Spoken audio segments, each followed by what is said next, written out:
یہ میرا جملہ نہیں ہے، خالد بن ولید دا میں جب ملک شام گیا نا، حضرت خالد بن ولید نے مزار تے حاضری دیتی، میں کہ جناب پاکستان ہر ویلے ٹنگاں کمی رانیاں، میں موڈا لا کے 2 سنتا 3 وطر پڑے، اس وقت میں ٹھیک سی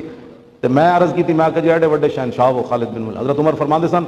عجزت النساء یلدن مثل خالد بن الولید، حضرت صدیق اکبر فرماندے سن، حضرت عمر نہیں، حضرت عمر صدیق اکبر فرماندے سن ماما قیامت تک بانج ہو گئیاں،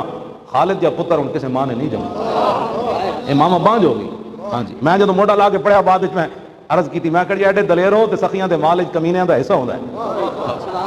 اینجے میں کہ میں ایڈے وڈے تسی شہنشاہ، اے آدم علیہ السلام تو لے کے قیامت تک خالد بن ولید دی یہ خصوصیت ہے کہ اٹھے ہویا قدم دفاع واسطے بھی آپ نے واپس نہیں چکے،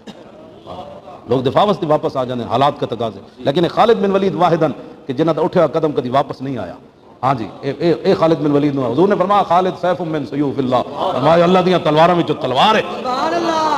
اتھے لکھیا سی قول خالد بن الولید حين حضرت الوفات لقيت كذا وكذا زخما فما في جسدي شبر الا وفيه ضربة بسيف او رمية فراشی حتف الانفی وہاں نموت ولا فراشی حتف انفی کما یموت البعید فلا نامت اعین الجبناء۔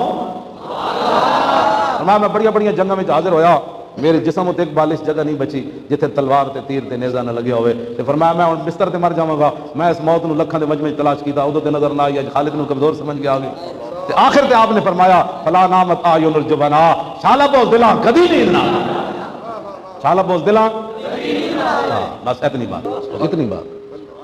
حضور کی تشریف آوری کے بعد بطلا بی الکفر وانا الحاشر الذی یحشر الناس علی قدمی وانا العاقب العاقب الذی لیس بعدہ نبی۔ حضور خود اپنی شانہ بیان کی تھی، اس سے بڑا کیا میلاد ہے۔ حضور فرمایا مجھے اللہ نے کئی نام عطا فرمائے، فرمایا میں محمد بھی ہوں، میں احمد بھی ہوں، اور مجھے اللہ نے ماہی بنا کر بھیجا۔ حضور نے پھر ماہی کی خود تفسیر بیان کی، تشریح بیان کی، یہ نہ ہوئے کہ مولوی حالات دے مطابق پھر ادھر ادھر ہوندے رہن کی، چونکہ مولانا صاحب حالات نہیں ٹھیک۔ اقبال کہندا شیر بیدار اور فسون میش خفت انحطاط خیش را تہذیب گفت۔ اقبال کہندا ایک بھیڑ نے شیر نو بڑی تبلیغ کی تھی، انہوں نے کہا آپ اللہ سے ڈرتے نہیں ہیں، ہمارا گوشت کھاتے ہیں، تو شیر اقبال کہندا وہ چنگل وچ آ گیا، تو انہوں نے کہا اچھا پھر کی کریے، انہوں نے کہا گھا کھایا کرو۔ اقبال کہندا بندہ ایک کول گزرے تے شیر بھیڑا نال بیٹھ کے گھا کھا رہا، شیر بیدار از فسون میش خفت انحطاط خیش را تہذیب گفت۔ اقبال بندہ کول گزرا، انہوں نے کہا شیرا اور تینوں کی ہویا، شیرا بھی کدی گھا کھادا، لیکن چونکہ شیر گھا کھاندے کھاندے اپنے دند گھسا بیٹھا سی، تو کہنے لگا نہیں اب وقت کا تقاضا یہ ہے کہ شیر بھی گھاس کھائے۔ ہاں جی، تو یہاں یہی باتیں کی جا رہی ہیں۔ ان کو مسلمانوں کو امن کا اتنا سبق پڑھایا گیا، امن کا اتنا سبق پڑھایا گیا کہ یہ ضرب اور حرب دونوں سے بیگانہ ہو گئے،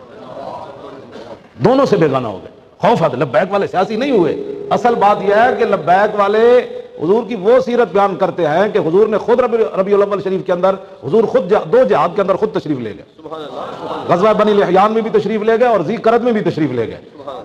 کمینے ہو جو نہیں دین پڑھا تو پھر پڑھو،